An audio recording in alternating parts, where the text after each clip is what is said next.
22 दिवस पाकिस्तानच्या ताब्यात असलेले बीएसएफचे जवान पीके साहू भारतात सुखरूप परत. अटारी वाघा सीमेवरून साहू मायदेशात.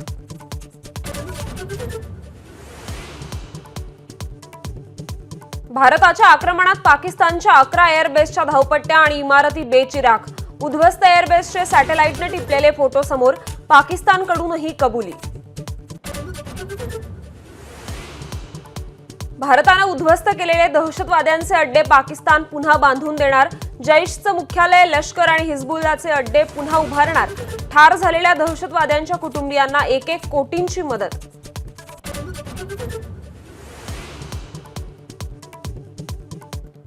जम्मू काश्मीरच्या शोपियानमध्ये खात्मा झालेल्या दहशतवाद्यांकडून प्रचंड शस्त्रसाठा जप्त.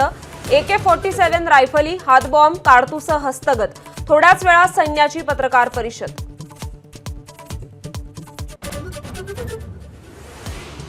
तिन्ही सैन्यदल प्रमुखांनी घेतली राष्ट्रपती द्रौपदी मुर्मूंची भेट. CDS अनिल चौहान यांच्याकडून राष्ट्रपतींना ऑपरेशन सिंदूरची विस्तृत माहिती सादर. मध्य प्रदेशचे भाजप मंत्री विजय शहांनी मागितली माफी. मोदींनी नारी शक्तीचं प्रतीक म्हणून उभं केलेल्या सोफिया कुरेशींना म्हणाले होते दहशतवाद्यांची बहीण. टीका झाल्यावर म्हणताय सोफिया माझी सख्खी बहीण.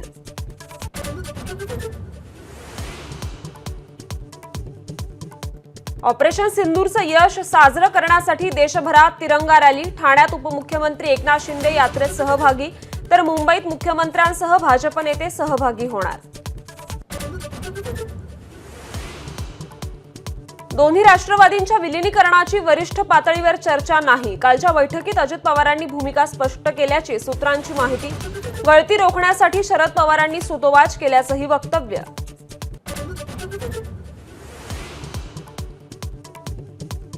राष्ट्रवादी काँग्रेस शरद पवार पक्षाच्या जयंत पाटलांनी बोलावली राज्य कार्यकारिणीची बैठक.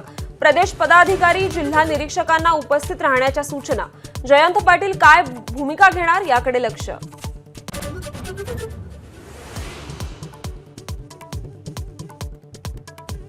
ठाकरेंच्या शिवसेनेचा राजीनामा दिल्यानंतर माजी नगरसेविका तेजस्वी घोसाळकर मातोश्रीवर. उद्धव ठाकरेंसोबत चर्चा. तेजस्वींच्या मनधरणीचे प्रयत्न. ठाकरेंच्या शिवसेनेतून बाहेर पडणाऱ्यांना पक्षात घेण्यासाठी भाजप आणि शिंदेंच्या शिवसेनेची चढाओढ. मुंबई महापालिका निवडणुकीच्या पार्श्वभूमीवर माजी नगरसेवकांना घेण्यासाठी रस्सीखेच. कुख्यात गुंड गजा मारणेसोबतची मटण पार्टी 4 पोलिसांना महागात. एका अधिकाऱ्यासह 4 पोलीस निलंबित. सांगली कारागृहात नेताना ढाब्यावर झाली होती पार्टी.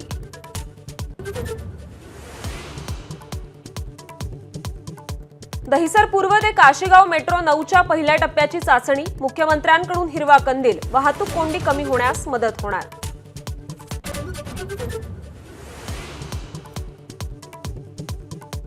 कोल्हापूरच्या अंबाबाई मंदिरात आणि ज्योतिबा मंदिरात आजपासून ड्रेस कोड लागू. पारंपरिक कपडे घालून मंदिरात येण्याचं पश्चिम महाराष्ट्र देवस्थान समितीचं आवाहन.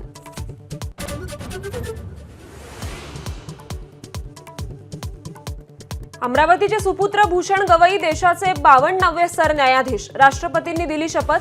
गवईंचा सरन्यायाधीश पदाचा कार्यकाळ 6 महिन्यांचा.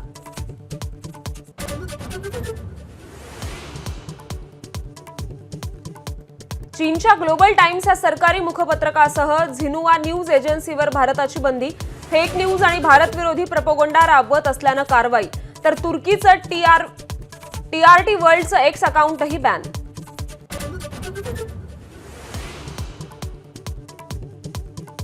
मे पर्यंत 8 क्रिकेटपटूंना IPL सोडून परतण्याचे क्रिकेट दक्षिण आफ्रिका बोर्डाचे आदेश. मुंबईचा रिकेल्टन, गुजरातचा रबाडा, लखनौचा मरकराम, पंजाबचा मॅक्रो जॅन्सेन 4-2 सामनेच खेळणार. ABP माझा, उघडा डोळे बघा नीट.